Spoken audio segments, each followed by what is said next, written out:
the auto mechanic and EV rescue. If you're new here, we work on gasoline, hybrid, and electric vehicles, showing real repairs with professional tips.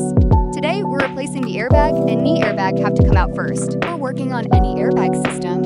Disconnect the negative battery cable. The driver's airbag is secured from the back side of the steering wheel. Using the correct release method for this steering wheel, carefully release the retaining clips while supporting the airbag with your other hand. Disconnect the electrical connectors.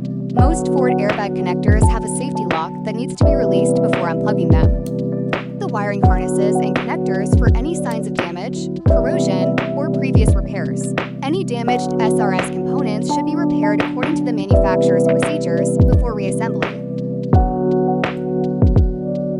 Next, remove the lower dash trim to access the driver's knee airbag. After the trim panel is out of the way, remove the mounting fasteners holding the knee airbag module in place. Support the module while removing the last fastener. Then disconnect the electrical connector the same way. Install the knee airbag and steering wheel airbag in the reverse order. Make sure every connector is fully seated and the locking tabs are engaged. Tighten all fasteners to the manufacturer's torque specifications.